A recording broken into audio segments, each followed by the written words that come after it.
Gracias, señor presidente. ¿Se escucha? Gracias, señor presidente. Trataremos seguidamente la acusación en torno a la imputación del delito de asociación ilícita.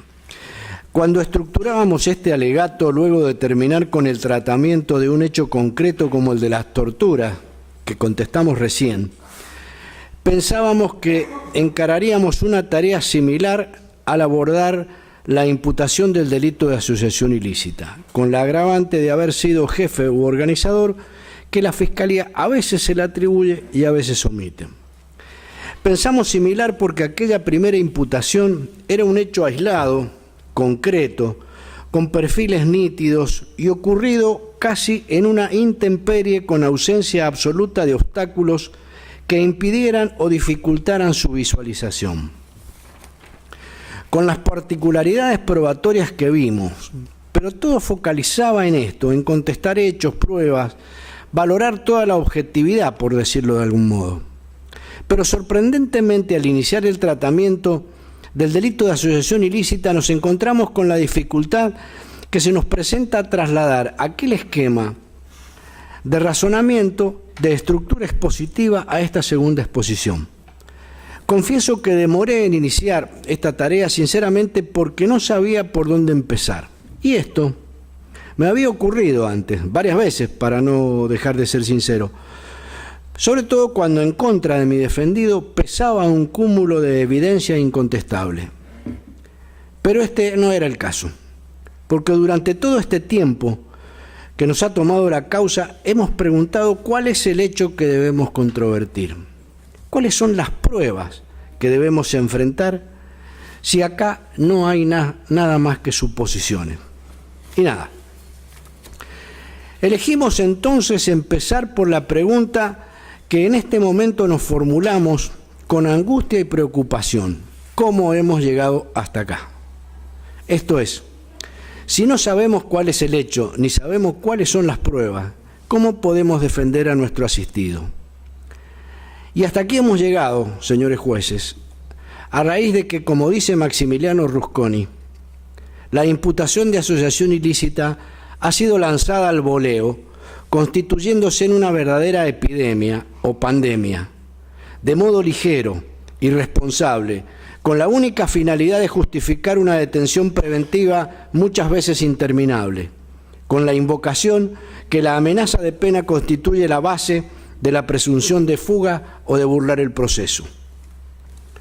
Como dijo también en las primeras audiencias de este juicio el anterior defensor oficial, doctor Santiago Bamonde, la atribución del delito de asociación ilícita en estos casos ha sido utilizada solo para encarcelar personas contra las cuales no había motivo bastante para imputarle delitos graves.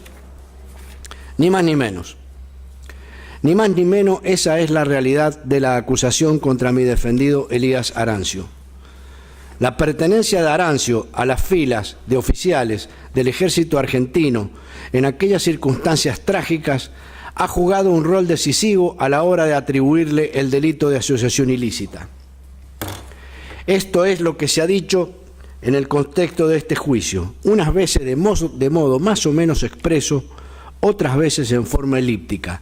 Esa es la sensación que hemos padecido. Ocurre que a partir de la recuperación de la institucionalidad, el ejército argentino sufrió, por exclusivo mérito de sus conducciones, un intenso proceso de estigmatización y desprestigio. De muchos hechos reprochables cometidos por algunos miembros de la institución, a adjudicarle la responsabilidad a todos quienes pertenecían a la misma, hubo nada más que un paso, dado por algunos exégetas, varios distorsionadores históricos y mucha prensa de por medio.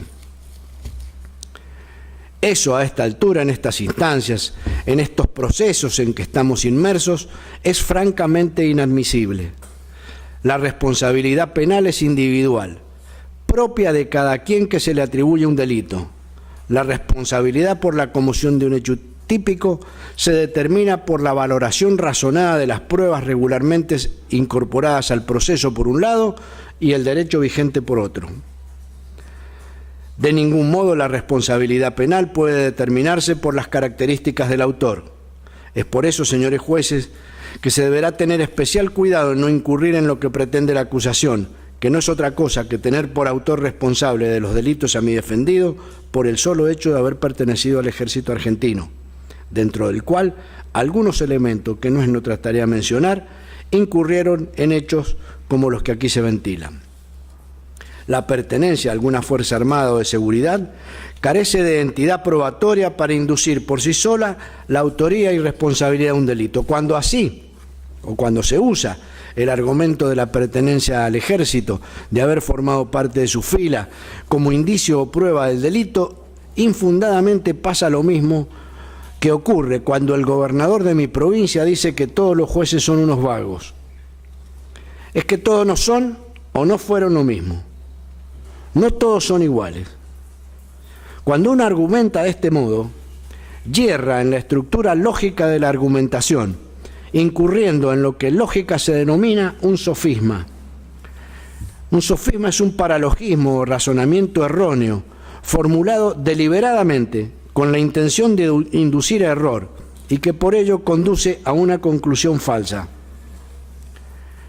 El autor catalán Jaime Manspuig Arnaud, en su libro Lógica para juristas, denomina a estos sofismas sofisma de accidente y enseña: el sofisma de accidente consiste en atribuir como esencial a todos los individuos de una especie una cualidad que solamente conviene accidentalmente a alguno de ellos.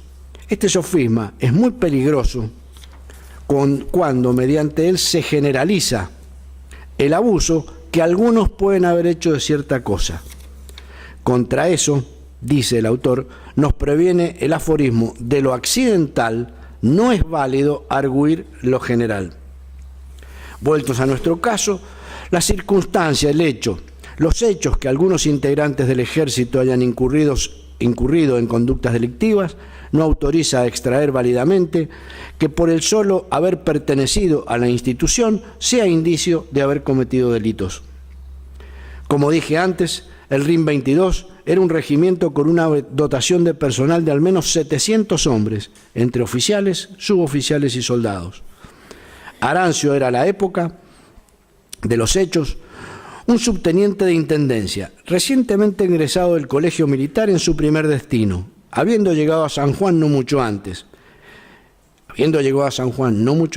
El 29 o 30 de marzo de 1976, que son los días en que Lucero dice que sufrió las torturas, Arancio no debe haber sido el que andaba dando patadas y trompadas a los detenidos. Es más, es de los menos indicados para sospechar haber sido autor de tales hechos. Durante este juicio, y por sobre todo en el anterior, que es prueba en este, y en el cual participé en todas las audiencias, los memoriosos testigos traídos por la Fiscalía y las querellas señalaron con nombre y apellido a los integrantes de la patota que le llamaban, ninguno de los cuales afirmó actuación alguna de Arancio. Ningún testigo lo mencionó, ni siquiera por su nombre. Nos abstendremos de decir cosas muy repetidas sobre las cuales no hay disenso alguno, de modo que las expresaremos de manera sintética tratando de omitir las citas doctrinarias y jurisprudenciales para ir lo más rápidamente posible al meollo de la cuestión, que no es otro que la ausencia absoluta de elementos de juicio que justifiquen la imputación a mi defendido por el delito de asociación ilícita agravada. Y finalmente, tendremos que hacer referencia a todo lo que ha sido valorado por otros tribunales, en especial por la Sala 4 de la Cámara de Casación, que es la sala de esta causa. Cuando concluyeron que sí había mérito para condenar por asociación ilícita y que de ningún modo se ha probado en esta causa. Es un modo de decir que tendremos que argumentar y probar sobre un hecho negativo. El hecho negativo es la no pertenencia de Arancio a la banda o patota. Recurriendo entonces a una dogmática jurídica elemental, diremos que el delito de asociación ilícita del artículo 210 se conforma en torno al tipo objetivo con elemento material que es formar parte de una asociación o banda de 3 o más personas destinada a cometer delito. Ha señalado entonces la doctrina que el tipo penal de la asociación ilícita exige 2 requisitos: la existencia de una estructura objetiva de lo que se entiende por asociación. Segundo, la acción de tomar parte de la banda o asociación, dentro del cual se encuentra otro aspecto de la doctrina denominado como el tercero, que es el propósito de todo y cada uno de sus miembros para delinquir.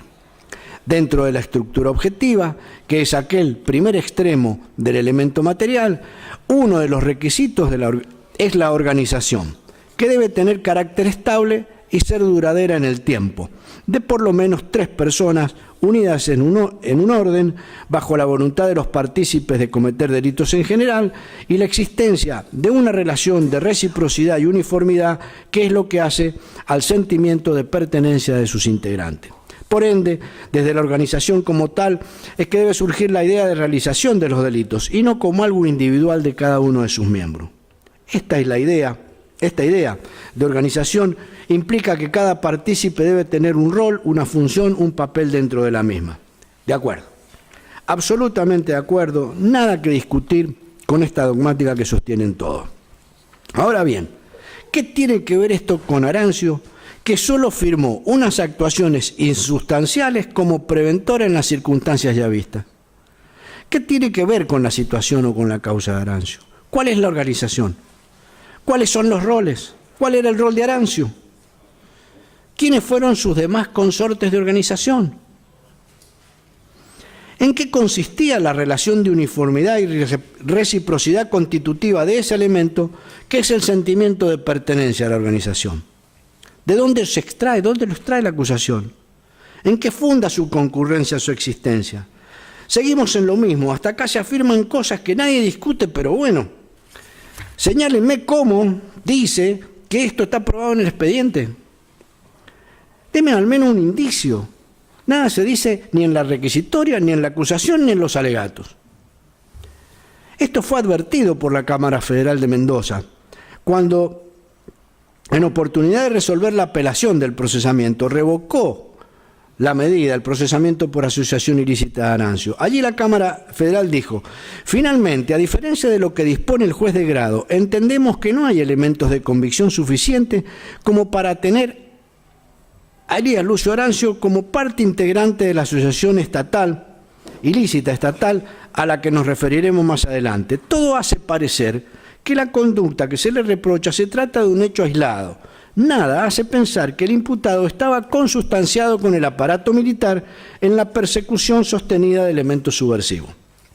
Y es atinado traer a cuento que a la época que dicta este fallo la Cámara Federal de Mendoza era un tribunal particularmente estricto, que dicta esta sentencia excepcionalmente al resolver la situación de Arancio, porque lo normal, la Cámara Federal de Mendoza confirmó todos los procesamientos por asociación ilícita. El de Arancio debe ser uno de los pocos que revocó. Sin embargo, esta falta de mérito fue revocada por la Sala 4 de la Cámara de Casación, diciendo sintéticamente que no había que descartar que Arancio formara parte de una asociación ilícita, porque es un delito independiente que puede darse la asociación ilícita dentro de una organización legal como el Estado, y en definitiva, y esto es lo importante, señor presidente, dejó todo librado para lo que se ventilara en este juicio, para que todo lo que se pudiera agregar en este juicio en contra de Arancio, reconociendo el estado de duda y de orfandad probatoria que existía por este delito. Aquello que dijo la Cámara Federal de Mendoza, el Ministerio Público Fiscal y en particular la acusación parecen contestar con un sofisma diciendo que el delito de asociación ilícita es un delito independiente de los delitos que cometa la asociación, de modo tal que no resulta obvia la concurrencia de aquella las circunstancias que se haya tratado un solo hecho. Con esto que acabo de transliterar, que es sostenido por la acusación, diremos nuevamente que el razonamiento es falaz. En efecto, la forma de argumentación utilizada es la que más pulgarnó en la página 213 de la obra citada, denomina mutación de la cuestión, o mutatio elenchi, falacia que consiste en desconocer o alterar el verdadero significado de la verdad, de la cuestión, una de cuyas modalidades, como en este caso, se produce contestando lo que el adversario no ha sostenido. En efecto, la Cámara Federal de Mendoza, cuando revocó el procesamiento por el delito de asociación ilícita, no dijo que no había asociación ilícita porque Arancio había cometido un solo hecho. Tampoco lo hemos sostenido nosotros. En realidad, lo que la Cámara Federal dijo era que no había elementos de convicción suficiente como para tener a Lucio Arancio como parte integrante de una asociación ilícita estatal a la que nos referiremos más adelante. Eso dijo la Cámara. Textual. Y agregó, a mayor abundamiento, que el hecho en que estaría involucrado parecía ser más un hecho aislado que un indicador de la pertenencia a la organización. Reiteramos, no dijo que no había asociación ilícita porque se trataba de un solo hecho. Esto es lo que se le hace decir a la Cámara. Que quede claro, la Cámara Federal dijo que no había elementos y se agregó seguidamente que el hecho de Lucero parecía ser un hecho aislado, simplemente lo dijo a mayor abundamiento, porque es una verdad a todas luces incontestable que si a Arancio, como cualquier otro, se le imputaran una multiplicidad de hechos, esa multiplicidad, como ha ocurrido en otros casos, sería usada como indicador de pertenencia a la organización. En definitiva, lo que la Cámara quiso decir es que Arancio no soporta ni pesa sobre él una multiplicidad de imputaciones delictivas que sirvan como respaldo a la arbitraria y poco afortunada atribución de pertenecer a una asociación ilícita. Eso es lo que dice la Cámara Federal. No es más ni menos que lo que nos acabamos de preguntar. ¿En qué consistía la relación de uniformidad y reciprocidad constitutiva de ese elemento que es el sentimiento de pertenencia a la organización? Esto, señor presidente, señores jueces, no ha sido respondido en ninguno de los episodios de las acusaciones. Ya hemos demostrado hasta el cansancio las circunstancias en que Arancio firma aquellas actuaciones prevencionales. Esas circunstancias no solo demuestran su ajenidad a las torturas que sufrió Lucero, sino también la inexistencia de elementos que lo vinculen al grupo encargado de la represión de la subversión. Firmó aquellas actuaciones el 19 de julio de 1976, de apuro y ordenado por el coronel Menville para remitirlas al juzgado. De ello solo puede extraerse con certeza eso, que firmó las actuaciones y nada más. Hay un contexto de personas, de personajes, de hechos, si se quiere acreditados, de los cuales surge la desvinculación de Arancio de los mismos. Ya lo dijimos antes, señor presidente, utilizando el mismo lenguaje que usan los principales testigos de cargo. Arancio no formaba parte de la patota. Señores jueces, Menville le ordenó a Arancio un acto lícito. Arancio cumplió con un acto lícito, pero lo que hizo y cumplió fue después de que ocurriera lo ilícito que aquí se dirime. El 19 de julio ya hacía 4 meses que habían detenido y torturado a Lucero. Lo que hubiere detrás de la firma de las actuaciones por parte de Arancio no está probado que haya sido un hecho suyo ni que lo conociera. Pero ante todo, baste con aclarar que Arancio no participó de la detención de Lucero, ni de los avatares de la confección del sumario de prevención, que tampoco ocurrieron en forma cronológica y materialmente tal como rezan, según lo demostramos recién. Ya vimos que las acusaciones no han incorporado nada más en contra de Arancio de lo que había al momento de su procesamiento. Por el contrario, nosotros hemos demostrado que los hechos no ocurrieron así. Pero vamos a ir un poco más lejos. Creemos haber desvirtuado hasta acá los argumentos utilizados en el auto de procesamiento por el delito de asociación ilícita. Pero como le siguen adjudicando a mi defendido el haber formado parte de ella, debo encarar esta parte que consiste en probar nada menos que el hecho negativo, lo que en teoría de la prueba se denomina la prueba diabólica. ¿Cómo probar un hecho negativo? ¿Cómo respaldar que mi defendido no ha tomado parte de una asociación ilícita? Ocurre aquí, como lo esbozaré al final, y ha dicho la Corte Suprema de Justicia en la causa Stancanelli, que se ha creado en lo que toca a mi defendido un delito de la nada. y se ha buscado desprofeso el tipo penal que permitió el procesamiento con efectiva privación de libertad para luego acomodar los hechos a la figura, invirtiendo el orden lógico del razonamiento. Ello ha desnudado el vicio de razonamiento consistente en una falacia de petición de principio que consiste, como destaco otra vez Manspo y Garneau en la página 215, en tomar de una manera hábilmente disimulada como fundamento o principio de la demostración una proposición carente de evidencia, lo cual puede suceder tomando como principio de la demostración la misma tesis que se trata de demostrar. Esto es lo que ocurre acá, señores jueces. La Fiscalía toma como principio de demostración, como algo evidente, justamente lo que tenía que probar. Pero a todo evento debo desvirtuar el hecho negativo. Veamos cómo. He elegido dos fallos de la misma Sala 4 de la Cámara de Casación para establecer las pautas que ese tribunal ha tomado en cuenta a fin de determinar la concurrencia o no de los elementos del tipo de la asociación ilícita en causas análogas a las que nos toca. Leídos atentamente los fallos y desmenuzados los perfiles de los hechos acreditados en la causa, se extraen los parámetros o indicadores de la concurrencia o no de esta suerte de asociación o sociedad de tres o más personas que se unen con la finalidad de cometer delitos. Enumeraremos esos indicadores y veremos si ellos concurren o no en el caso de Arancio. La causa es la FMP 33004447-2004, que es la causa Pertucio, en la que se cita además una causa de la misma sala, que es Robelo. Ahí, para determinar la Cámara Nacional de Casación, la sala respectiva, la sala 4, fincó su convencimiento en los siguientes parámetros. Primero, el rango de la jerarquía militar. El tribunal puso especial énfasis en la jerarquía de los cargos que ostentaron los imputados, señalando que la mayor jerarquía le hace presumir que los imputados no podían desconocer los hechos y en consecuencia contribuye al convencimiento que formaron parte de la estructura represiva en los distintos periodos de tiempo precitados. Confrontado este indicador, este parámetro con nuestro caso, concluiremos que el hecho indiciario no concurre. En efecto, Arancio a la época de los hechos era un oficial con el grado de subteniente, que es la jerarquía más baja en el escalafón de oficiales. Estaba en su primer año de destino, con lo cual no se encuentra comprometido en la hipótesis indiciarias que recurre la Cámara de Casación en aquellos pronunciamientos para fundar la pertenencia a la asociación ilícita. En segundo lugar, la Sala 4 pondera las funciones específicas que los militares implicados desempeñaban.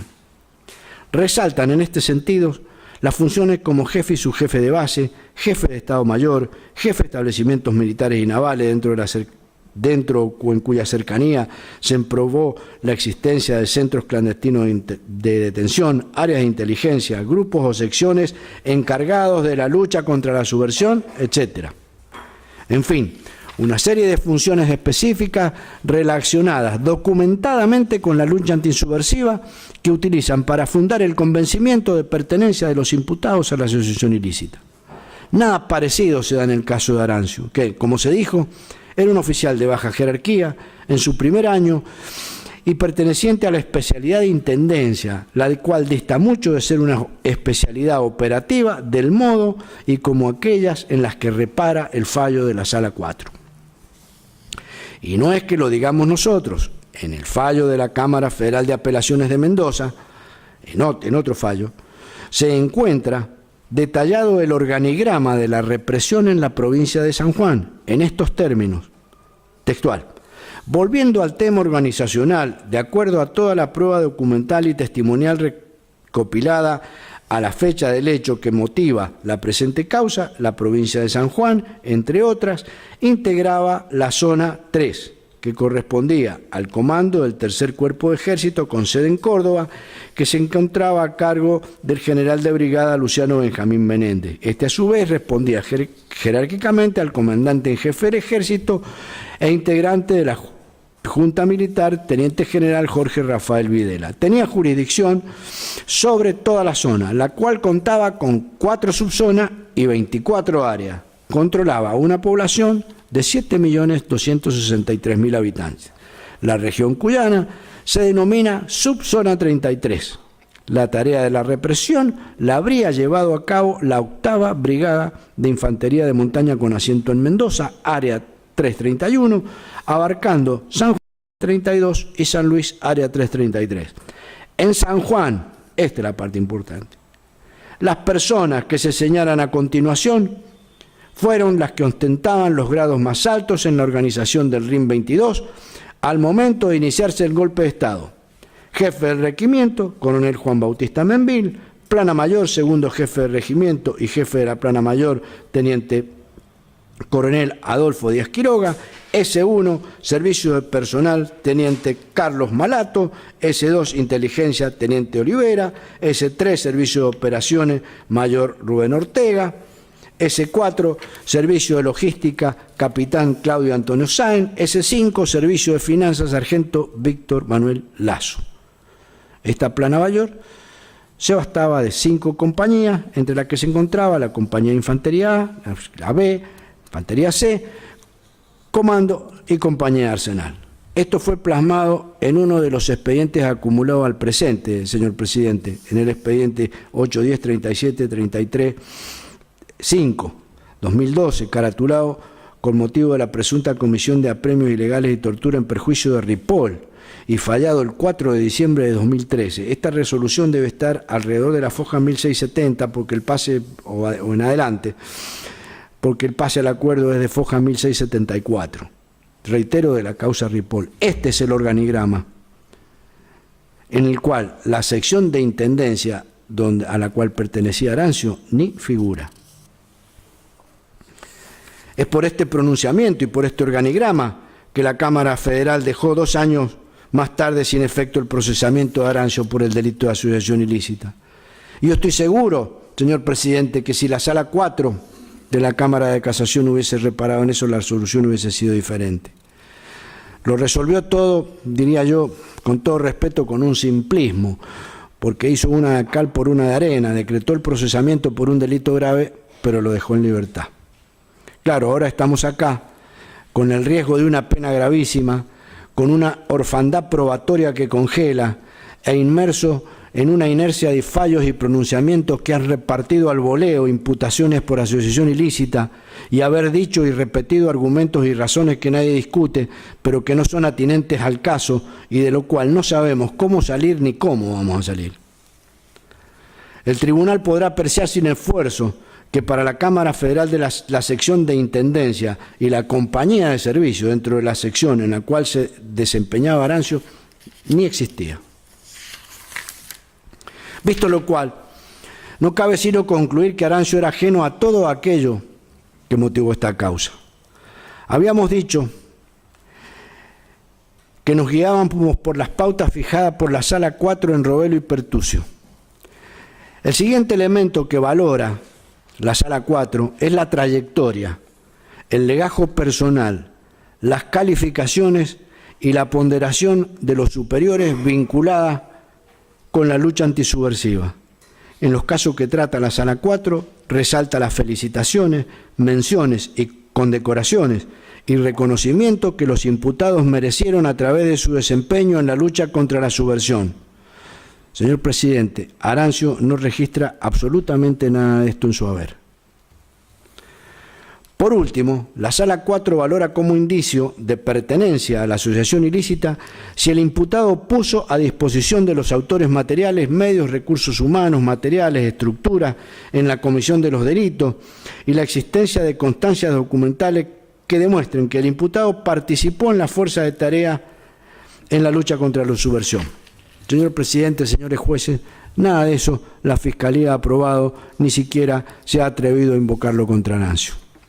Estas mismas pautas y parámetros indicadores son los utilizados por la Sala 3 de la Cámara de Casación en un fallo muy reciente, de hace 10 días atrás, del 31 de agosto, en la causa Albornoz, causa 818-181, Albornoz, Roberto Heriberto y otros. que en lo pertinente dice: la configuración del delito de asociación ilícita requiere que el acuerdo de sus miembros sea previo y permanente, pues a su integración se pertenece en forma estable y el dolo consiste en la intención de pertenecer a la sociedad y en el conocimiento de la ilicitud de sus planes. En el caso, no se ha demostrado que los nombrados anteriormente hayan pertenecido a la asociación. En tal sentido, no resulta posible atribuir a los nombrados un rol, una función o un papel dentro de la organización, aspecto que deviene lógico exigir a partir de la idea de organización incita en la figura del artículo 210. Al respecto, dice el propinante, he sostenido que debe haber una organización interna que lleve a una coordinación entre sus miembros, tanto en la asociación como en la realización de los hechos delictivos. Cita Arguindegui. Justamente los elementos de prueba producidos nos revelan la intervención de los imputados en la actividad coordinada propia de la asociación. En otras palabras, no se ha probado que los nombrados hayan tomado parte en una banda o asociación destinada a cometer delitos.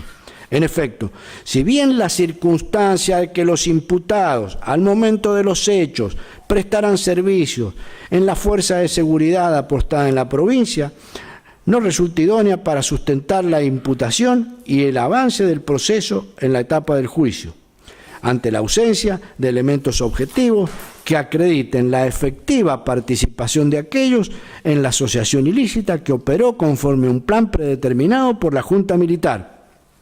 Se configura, por tanto, un cuadro de duda que debe resolverse por la aplicación del principio indubio pro reo en salvaguarda del principio de inocencia. Como resultado de los fundamentos antes transcriptos de la Sala 3, en este caso Albornoz, absolvió a 4 imputados por el delito de asociación ilícita en una situación más que análoga, casi idéntica, a la de mi defendido Arancio.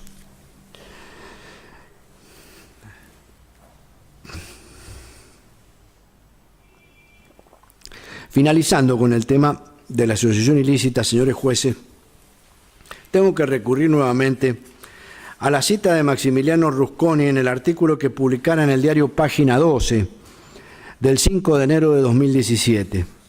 Y dice: a la justicia penal siempre le ha costado llevarse bien con la encomienda cultural de descubrir la verdad. Esa verdad se ha impuesto desde la Inquisición como exigencia de legitimidad de sus decisiones. Pero el sistema de justicia penal nunca ha tenido las herramientas, la organización ni la formación adecuada para tal función. En estos días, aunque el proceso se repite de modo cíclico con los cambios de gobierno, a la justicia penal federal, para colmo de males, se le exigen decisiones urgentes que puedan ser utilizadas por el nuevo poder político de turno. Si no pueden ser condenas en juicio oral, entonces buenos son los procesamientos. Y si pueden tener el premio del encarcelamiento del investigado, mejor. Enjaular personas es una tarea que, a diferencia de investigar bien, el inquisidor siempre ha hecho con cierta eficacia. En los últimos años, la justicia federal ha vuelto sobre algunos lamentables pasos dados en el pasado y ha encontrado en el procesamiento por el delito de asociación ilícita la solución a investigaciones paupérrimas, violaciones sistemáticas a la garantía del derecho de defensa y sobre todo a la imposición de condenas en ausencia de pruebas, fruto de las presiones que ejerce la prensa, cuando no algunos grupos políticos o politizados que se adjudican la exclusiva titularidad de la defensa y representación de preciados bienes jurídicos, grupos que pontifican con pretensiones de infalibilidad y reclaman. Pero ha ocurrido que ya no se satisfacen con el procesamiento ni con el encierro preventivo. Pretenden condenas a encierro, si son eternos mejor, y han logrado poner en crisis todas las teorías de la pena. Son como un agujero negro que se traga todo. No hay saciedad para la venganza. El uso de la figura del artículo 210 del Código Penal es francamente incorrecto y procesalmente inadmisible. Sin embargo, han contado con algunos, demasiados diría yo, jueces que exhiben sin pudor la divagante sensación de que se trata de una figura típica que al funcionar en la superestructura fáctica no requiere demostrar casi nada. Para peor, cuando se pretende criminalizar a un sector de la sociedad o la estructura del Estado de imagen deteriorada. Para ello alcanzan simplemente con la descripción de los roles funcionales de cada integrante. Ni siquiera hay un esfuerzo por demostrar la misma asociación. Como acá, señor presidente, sin ir más lejos. Frente a tan preocupante panorama, no se me ocurre mejor que recordar lo que la Corte Suprema de Justicia, ya por noviembre de 2001, advirtiendo este fenómeno, decía en la causa Stancanelli: resulta necesario llamar a la reflexión a los señores jueces y fiscales de las instancias inferiores intervinientes en causas de significativa repercusión como la presente sobre la necesidad, frente a una opinión pública, sea formada espontáneamente u orientada por los medios masivos de comunicación, particularmente sensible ante hechos reales o supuestos, de extremar la atención en el encuadramiento legal de los hechos imputados a funcionarios o exfuncionarios. Nada se resuelve creando delitos de la nada, ni buscando el tipo penal que permite el procesamiento con efectiva prisión de la libertad para luego acomodar los hechos a la figura, invirtiendo así el orden lógico del razonamiento. No es cuestión de satisfacer a la opinión pública presentándose como adalides de la lucha contra la corrupción administrativa, ni de los derechos humanos, agregaría yo, sino de aplicar rigurosamente el ordenamiento jurídico sancionado mediante la utilización de los medios legítimos suministrados por el derecho a aquellos que los violan.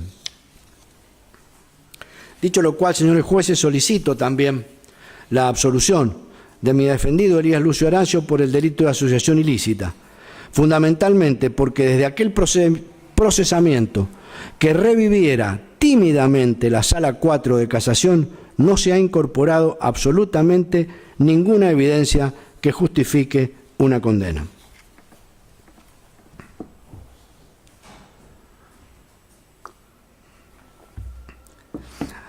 Abordaré finalmente el delito de privación ilegal de la libertad. El pedido de condena por el delito de privación ilegítima de libertad agravada es una pretensión introducida por la Fiscalía en la audiencia del día 18 de julio pasado en forma intempestiva. Al sustento de esta pretensión, el señor fiscal le ha dedicado lo siguiente, textual: de la plataforma fáctica descrita oportunamente, surge también que Arancio intervino en la privación ilegal de Lucero, razón por la cual debe condenárselo también por este delito. Todo ello de conformidad a lo prescripto por el artículo 401 del Código Procesal Penal.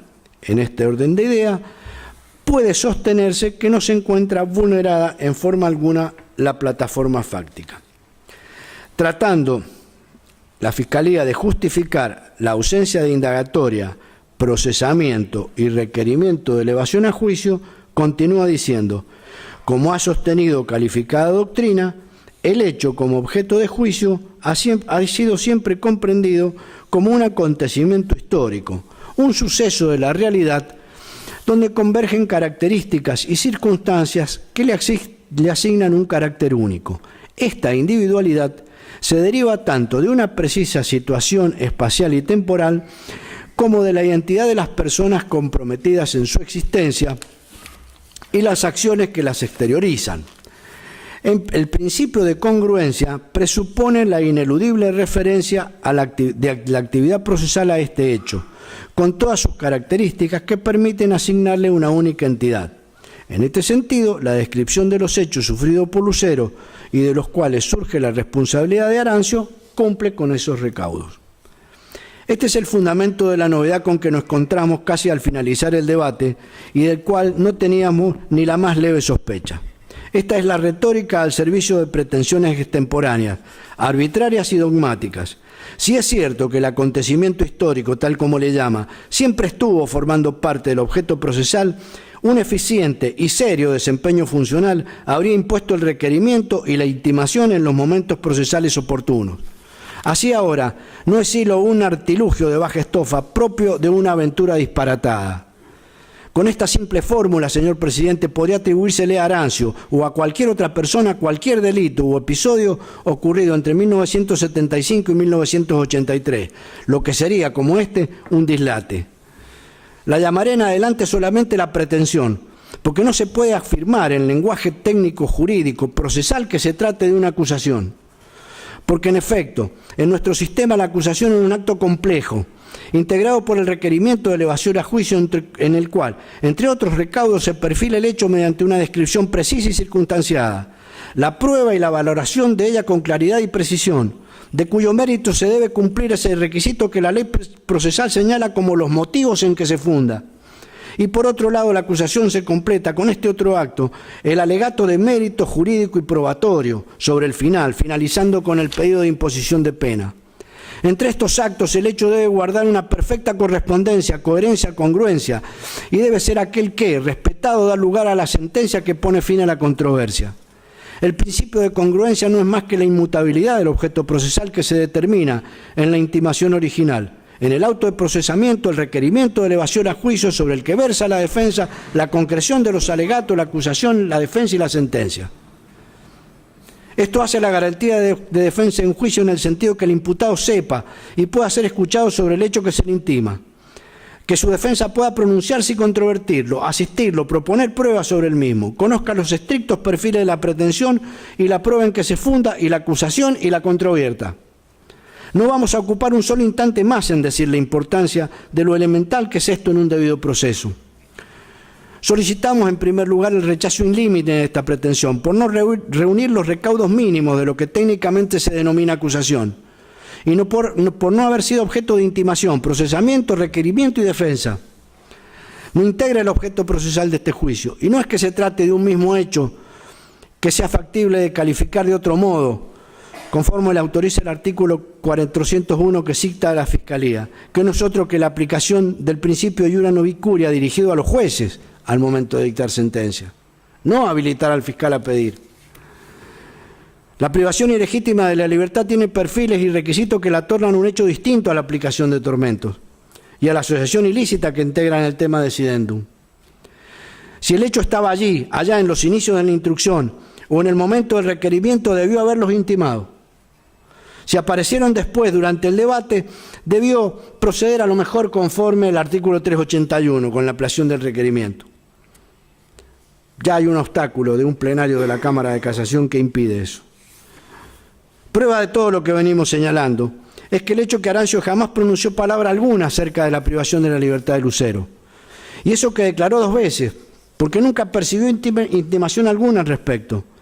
Desde ya que el hecho de la privación ilegítima de libertad sea de consumación instantánea, permanente o de resultado continuado, y la aplicación de tormento sea un delito de consumación instantánea, nos releva en cualquier otro comentario. No se trata de un mismo hecho o episodio histórico, como fantasea la pretensión fiscal.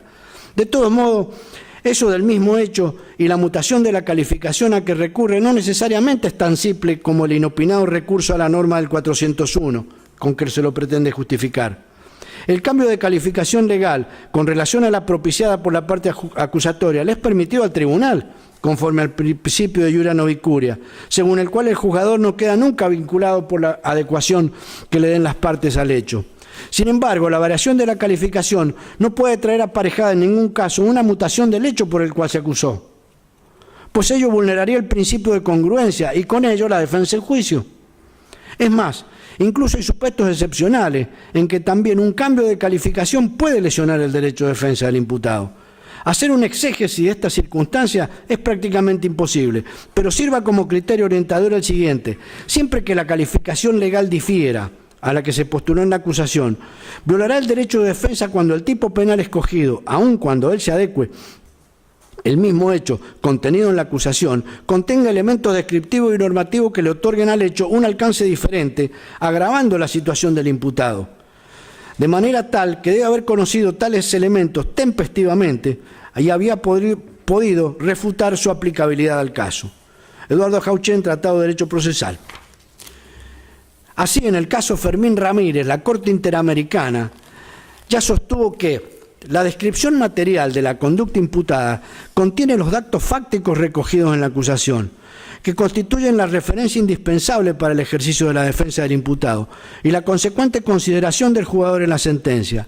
De ahí que el imputado tenga derecho a conocer, a través de una descripción clara y detallada y precisa, los hechos que se le imputan, la calificación jurídica de estos, que no puede ser modificada durante el proceso por el órgano acusador o el juzgador, sin que ello atente contra el derecho de defensa. Cuando se mantengan sin variación los hechos mismos y se observen las garantías procesales previstas en la ley para llevar a cabo una nueva calificación.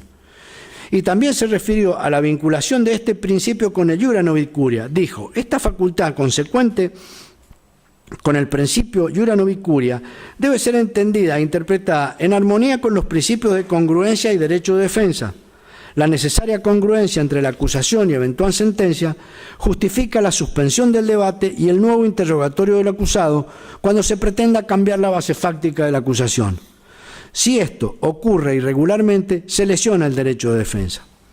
Alberto Bovino, al comentar este fallo, sostiene que en la medida en que las reglas jurídicas que el tribunal aplica a los distintos aspectos del caso no hayan sido debatidas, la situación de indefensión puede resultar prácticamente idéntica a la del cambio sorpresivo de calificación. La decisión de la Corte Interamericana en el caso Fermín Ramírez, dice Bovino, ha sido un valioso aporte al fortalecimiento del derecho de defensa al establecer un estándar que los tribunales deben aplicar en nuestro derecho interno y respecto del cual las partes deben reclamar su efectivo cumplimiento.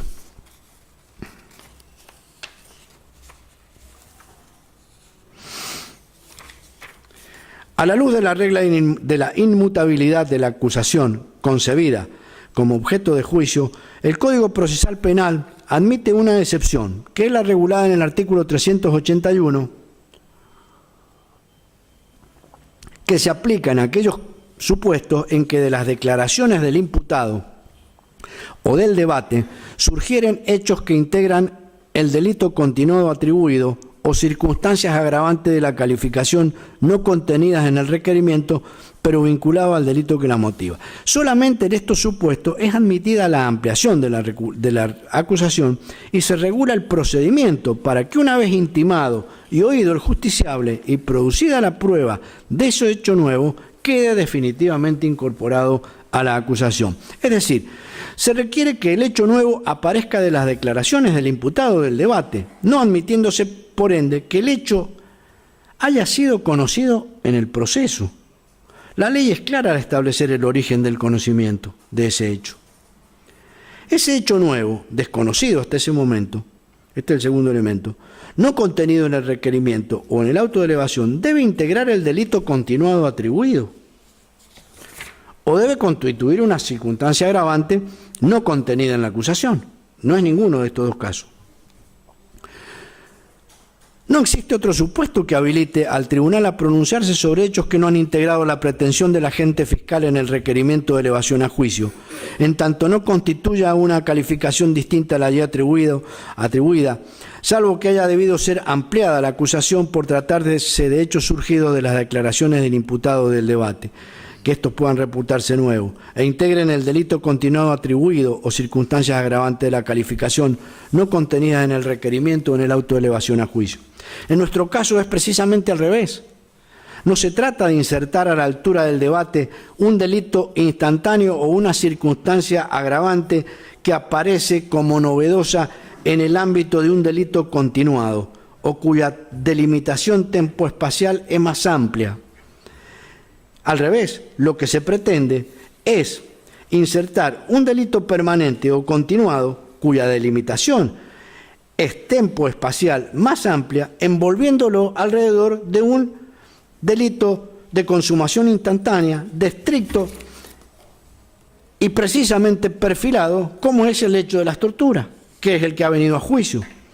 Repárese que los tormentos que sufrió Lucero habrían acontecido entre el 28 y el 30 de marzo de 1976, mientras que su privación de libertad ocurrió entre el 28 de marzo y el 18 de diciembre del mismo año. Esto es sin dejar de recordar que Arancio toma contacto con las actuaciones prevencionales recién el 19 de julio, es decir, 4 veces después de consumados los tormentos a Lucero. Si el requerimiento de elevación a juicio formulado por el señor fiscal de instrucción no incluyó la imputación por privación ilegítima de la libertad, corresponde entonces concluir que dicho proceder debió limitar, en tal sentido, la actividad procesal desarrollada durante la audiencia del debate. Caso contrario, se estaría otorgando al fiscal de juicio la facultad de poder ampliar su acusación de forma discrecional, sin necesidad de respetar ningún límite dado por el requerimiento de elevación a juicio. Ciertamente el planteo durante el juicio de una acusación por un delito que nunca fue imputado en las correspondientes declaraciones indagatorias, ni que tampoco fue requerido a juicio, implicó un desbaratamiento de la estrategia defensiva convocada en la historia. En tal sentido, es innegable que dicha mutación sí implicó un cambio sustancial e imprevisible para mi defendido. A este respecto, corresponde agregar que la doctrina y la jurisprudencia nacional e internacional han destacado la importancia del auto de procesamiento en tanto define la situación procesal del imputado, permitiéndole ejercer el derecho de defensa a punto tal que la omisión de su dictado importa la invalidez absoluta del requerimiento de elevación a juicio y otros procedimientos consecuentes. Código Procesal Penal de Guillermo Navarro y Roberto R. Daray. Sin perjuicio de ello, señor presidente, la actitud de la Fiscalía desconoce los alcances del fallo plenario número 14 del Acuerdo 1 del año 2009, del 11 de junio del 2009, en la causa Blanc de la Cámara de Casación, donde se habla de lo imprescindible, de lo ineludible, que es el dictado de auto de procesamiento, aún en aquellas causas cuya instrucción haya sido delegada al Ministerio Público Fiscal. Siempre es necesario el auto de procesamiento. En el fallo que cito de la Sala 3 de la Cámara de Casación, se sostiene, que citar enseguida, se sostiene que la privación de la libertad es algo muy distinto a la acción de violar o abusar a una persona. En nuestro caso, los tormentos, porque involucra elementos típicos bien diferenciados, requiere un análisis distinto y mal puede amalgamarse. No se trata de un cambio de calificación de los hechos en la requisitoria, sino lisa y llanamente de una ampliación de la acusación, como el mismo fiscal lo reconoce cuando afirma que el hecho ha sido siempre comprendido como un acontecimiento histórico, un suceso de la realidad donde convergen características y circunstancias que le asignan un carácter único. Esta individualidad se deriva tanto de una precisa situación espacial y temporal como de la identidad de las personas comprometidas en su existencia y las acciones que lo exteriorizan.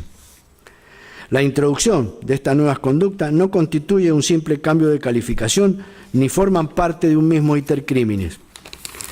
Pero es que ni siquiera, señor presidente, era posible admitir la pretensión por la vía contenida en el artículo 381 que tampoco se utilizó, pues ella no puede ser confundida con un permiso para introducir tardíamente omisiones fácticas en la acusación que dio inicio al debate, que deben rechazarse en esta etapa en virtud del principio de preclusión, toda vez que el hecho nuevo al que alude la norma no puede ser uno ya contenido en la instrucción. Admitir la ampliación en esos casos resultaría un modo de concederle al fiscal una nueva oportunidad de corregir su olvido. Carlos Creus, invalidez de los actos procesales.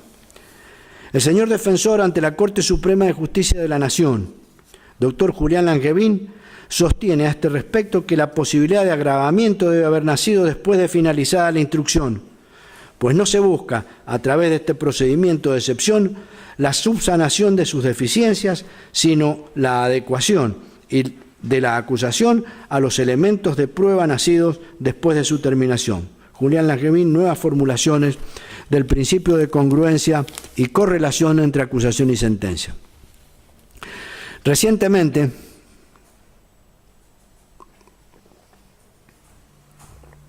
como adelantara, el 31 de agosto pasado, la Sala 3 de la Cámara Nacional de Casación en la causa Albornoz, en una causa de este género, de este mismo tipo de causa, anuló 15 condenas por el delito de abuso sexual en un juicio en el que se había ampliado la acusación utilizando el procedimiento del artículo 381 del Código Procesal, pretendiendo, a la inversa que acá, un delito de consumación instantánea en el contexto de un delito continuado. Y el tribunal oral, creo que el de Tucumán, lo había receptado, es decir, de un modo bastante menos grosero al que se pretende acá.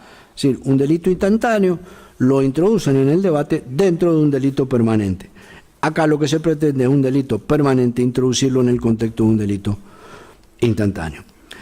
Dijo el alto tribunal, la sala 3, el requerimiento de elevación a juicio delimita el tema decidendum, sobre el que versará toda la actividad contradictoria y jurisdiccional de la etapa del juicio, siendo que la necesaria correlación entre acusación y sentencia, que establece la regla del artículo 401, supone que la base fáctica contenida en el requerimiento de elevación a juicio, que a su vez debe guardar correlación con el auto de procesamiento, sea trasladada sin alteraciones esenciales a la sentencia.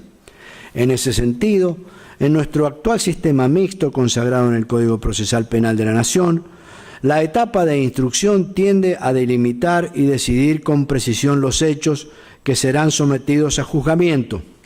La importancia de la fijación de los hechos en materia de juzgamiento ha sido destacada desde antiguo por la Corte Suprema de Justicia de la Nación, al señalar que, en orden a la justicia represiva, es deber de los magistrados, cualesquiera fuesen las peticiones de la acusación y la defensa o las calificaciones que ellas mismas hayan formulado con carácter provisional, precisar la figura delictiva que juzgan con plena libertad y exclusiva subordinación a la ley, pero este deber encuentra su límite en el ajuste del pronunciamiento a los hechos que constituyeron materia del juicio.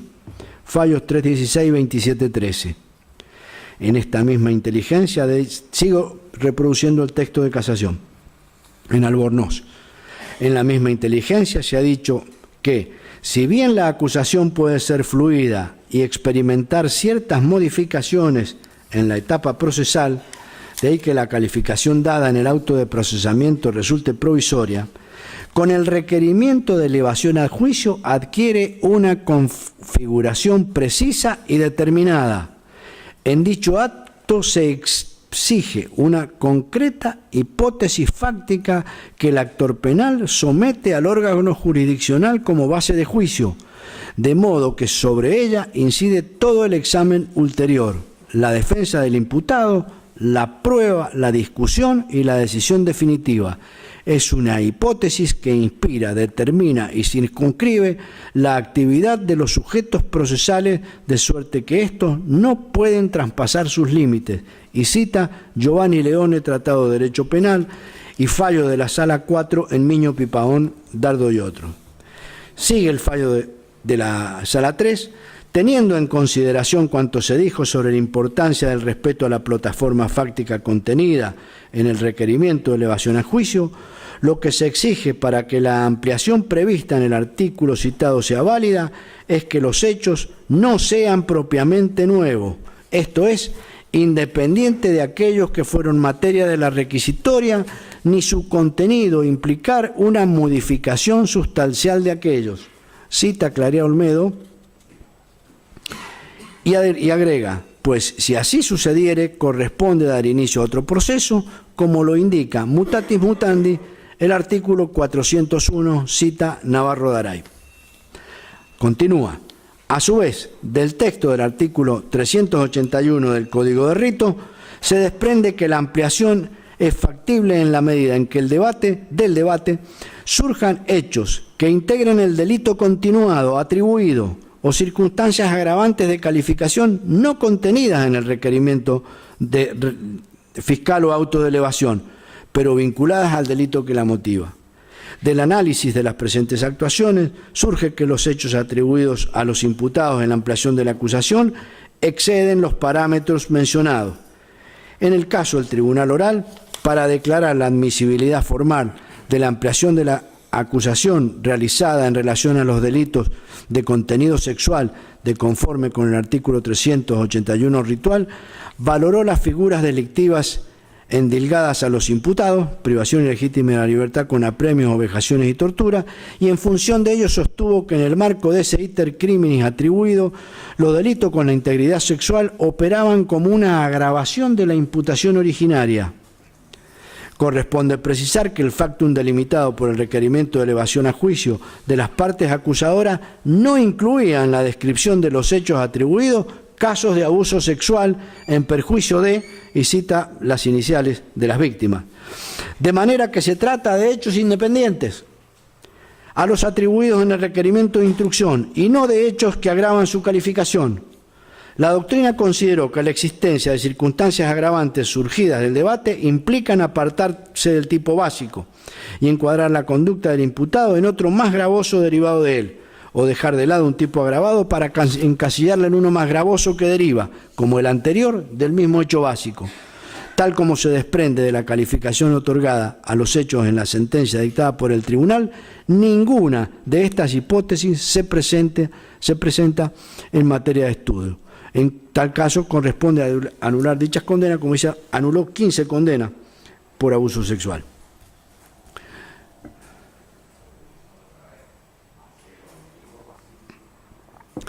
Pero hasta acá, señor presidente, yo me refería a este obstáculo procesal constitucional de impedir un pronunciamiento que comprendiera este hecho de la privación ilegítima de la libertad. Pero si, en todo caso, si se decidiera incorporarlo, vayamos a la materialidad del hecho y a la prueba, entonces. Como dije al principio, esto ocurre en la tarde o en la jornada del pasado 18 de julio. La Fiscalía, que venía de las audiencias del día 16 y 17 utilizando el modo potencial y como tal divorciada de la certeza, sosteniendo que, recordemos, decía, se puede colegir, deducir, inferir que Arancio participó en los tormentos, o como lo afirmó un poco más adelante, conforme surge de las actuaciones del 30 de marzo de 1976, Lucero habría prestado declaración indagatoria ante el RIN 22, en la cual intervino el subteniente Arancio. En la cuestionada audiencia del día 18 reaparece y dice: de la documentación citada surge sin hesitura, debió decir hesitación, porque la palabra hesitura no existe en la lengua castellana, surge sin hesitación alguna que Arancio tuvo un importante grado de intervención delictiva en los hechos sufridos por Pedro Emilio Lucero, quien fuera secuestrado la noche del 27 de marzo de 1976, y remata con una afirmación temeraria y propia del psicofante. Arancio recibió a una víctima privada ilegítimamente de su libertad, respecto de la cual debía instruir sumario militar, conforme surge de la documental indicada. En el marco de este sumario interrogó a Lucero. De la plataforma fáctica descripta surge también que Arancio intervino en la privación ilegal de Lucero, por la cual debe condenárselo. Como se advierte sin esfuerzo de la lectura del párrafo transcripto, la única acción compatible con la privación de libertad de Lucero que la pieza fiscal atribuye a Arancio es recibir. Dice textualmente: Arancio recibió a una víctima privada ilegítimamente de su libertad. Más adelante agrega, en el mismo sentido, de la plataforma fáctica descripta oportunamente, surge también que Arancio intervino en la privación ilegal de la libertad, por lo que debe condenárselo. Este es el sustento fáctico de la pretensión que aparece recién en escena en este proceso el pasado 18 de julio por la tarde. La afirmación antedicha merece la siguiente respuesta de nuestra parte. Como dije antes, tardía precluida porque recién se toma conocimiento de la descripción del hecho atribuido ahora, cuando debió ser hecha por lo menos a la altura de la indagatoria.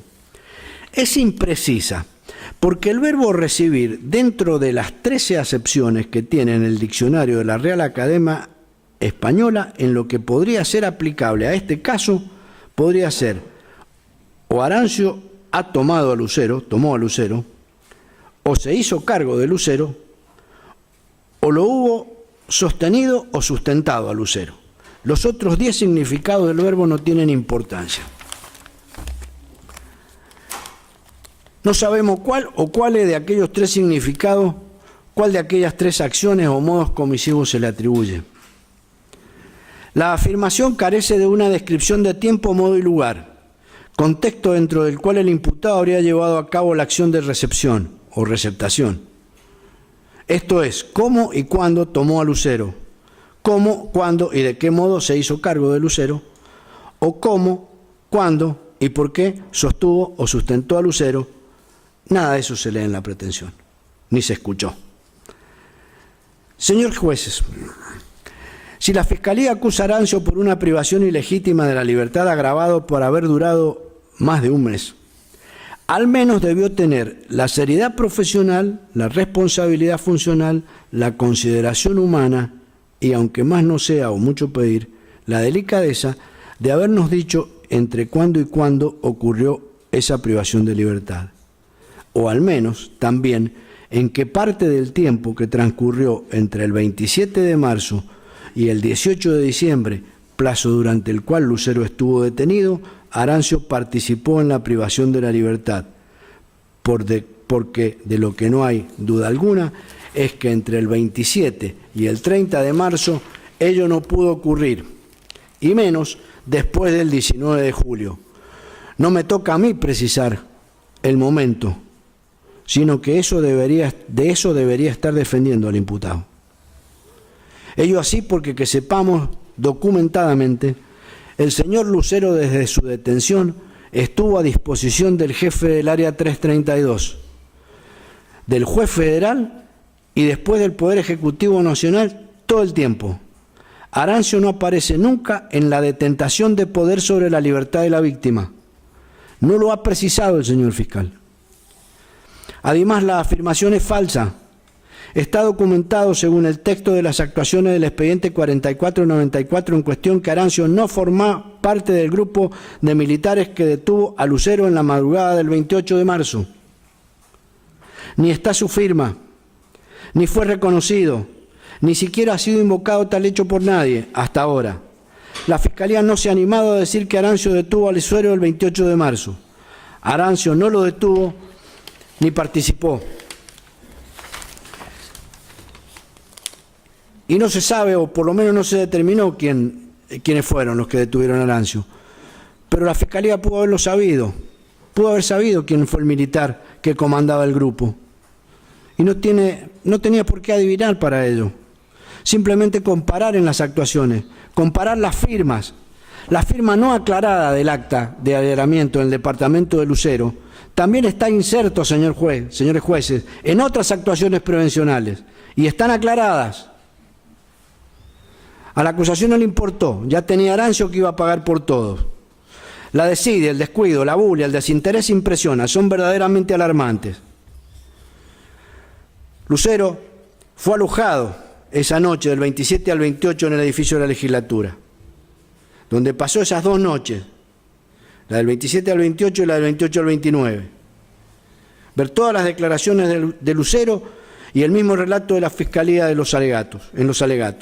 En ese lugar jamás estaba Arancio, mal pudo recibirlo. El 29 de marzo Lucero es conducido y alojado en el penal de Chimba, detenido a disposición del jefe del área 332, del Poder Ejecutivo Nacional y de los juzgados provinciales y federal.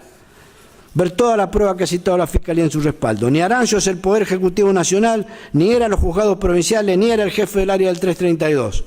No llevó a Lucero al penal de Chimba, ni ha estado jamás en ese lugar. Mal pudo recibirlo entonces.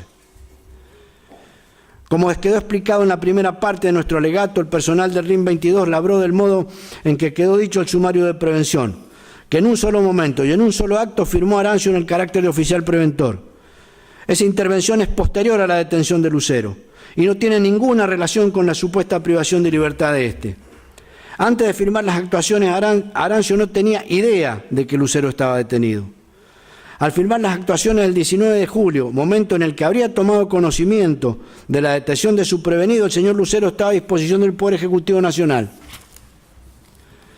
Pero en aquella lógica puramente literal, que todo pasó según la cronología de las actuaciones prevencionales, nótese que en la orden de Fojas 2 del jefe del área 332 cursada a Arancio, de Membil a Arancio, para que instruya las actuaciones, y se leerá que Lucero estaba detenido a disposición de él, es decir, a disposición de Membil, no de Arancio. Membil solo le hace saber que Lucero está detenido y le aclara que está a disposición del jefe del área 332, De ningún modo Membil le envía Lucero a Arancio para que éste lo reciba, siempre utilizando este lenguaje metatípico que usa la Fiscalía. Simplemente le dice dónde está, no se lo envía. En ninguna de las diligencias de Fojas 3 que suscribe Arancio se hace referencia a la detención de Lucero. Es simplemente un trámite dentro de las actuaciones que le encargaron labrar. Tampoco acá Arancio recibe a Lucero. Absolutamente en ninguna parte de la declaración indagatoria prevencional de Lucero, que como quedó dicho no tomó Arancio, se dice que está detenido, que continuará detenido, ni ninguna de esas cosas que se escriben de rutina en las indagatorias. Aquí tampoco Arancio recibe a Lucero ni dispone absolutamente nada respecto de Lucero.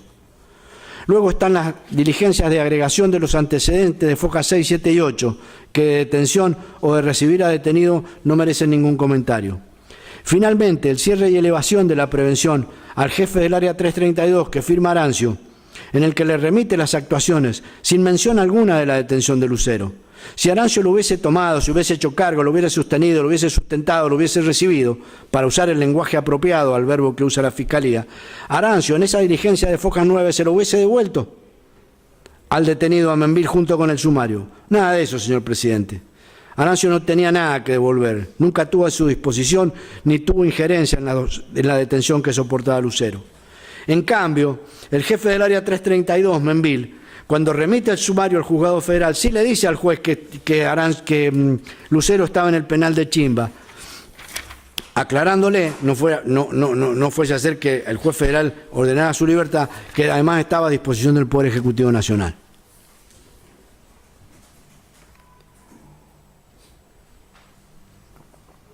Agrega la Fiscalía. De la plataforma fáctica descripta, oportunamente surge también que Arancio intervino en la privación ilegal de la libertad de Lucero, razón por la cual debe condenárselo. El fiscal dijo también el 18 de julio por la tarde que Arancio interrogó a Lucero. Eso no es verdad. Como también es falso que Arancio intervino en la privación ilegítima de la libertad de Lucero. No vamos a repetir en qué circunstancias firmó Arancio las actuaciones, simplemente recordar que se las trajeron hechas y las firmó el 19 de julio. ¿De qué privación de libertad de Lucero se acusa a Arancio? Sobre el final, señor presidente, la pretensión fiscal luce sin ningún pudor el recurso orwelliano, aquel que conformaba el cometido del Ministerio de la Verdad en la célebre novela inglesa. Es encargado de escribir la historia, del modo de acomodar los hechos al discurso, cuando la buena fe argumental y el deber de probidad imponen llamar a las cosas por su nombre y alejarse de la tentación de los discursos retóricos con la finalidad de embretar la realidad y parir en definitiva un relato extraído con los forceps de la ignorancia, el fanatismo y el resentimiento. Dice la Fiscalía, de esta manera podemos sostener válidamente que Arancio es coautor funcional de los delitos sufridos por Lucero, toda vez que el nombrado actuó producto de una división de tarea en el plano ejecutivo de este íter criminal, ejecutando las órdenes impartidas por quienes tenían poder de mando. Todo esto porque Arancio firmó unas actuaciones prevencionales como vimos. Esta afirmación, este párrafo que acabo de leer, en el lenguaje técnico jurídico, es una afirmación dogmática, que no constituye una derivación razonada de las pruebas regularmente incorporadas al proceso. En el lenguaje de la lógica jurídica es una petición de principio, que como vimos es una falacia que se produce cuando la proposición, por ser probada, se incluye implícita o explícitamente entre las premisas. En el ámbito de la semántica es una tautología, o figura retórica que consiste en repetir un pensamiento expresándolo con las mismas o similares palabras. José Govelo, en el nuevo diccionario del lunfardo, señor presidente, diría que es una sanata. Profesionalmente yo creía haberlo visto todo, ya sobre el final de mi carrera.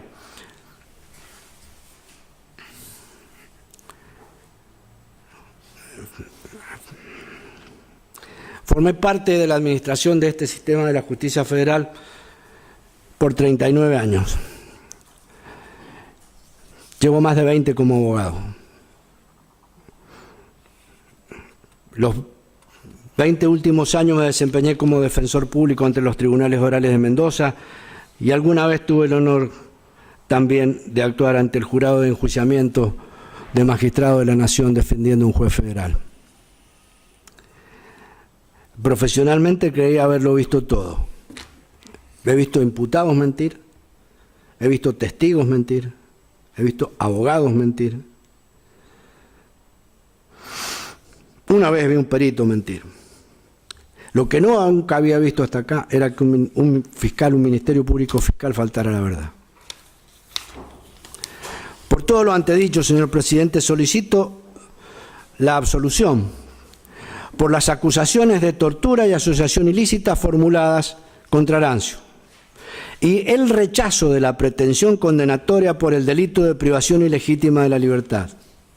Finalmente, anticipar, dejando planteadas las reservas de ocurrir ante las instancias superiores y extraordinarias, del modo como se extenderá el colega codefensor doctor Marcelo Fernández Valdés. Todo ello en favor de mi asistido Elías Lucio Arancio. Muchas gracias. He finalizado.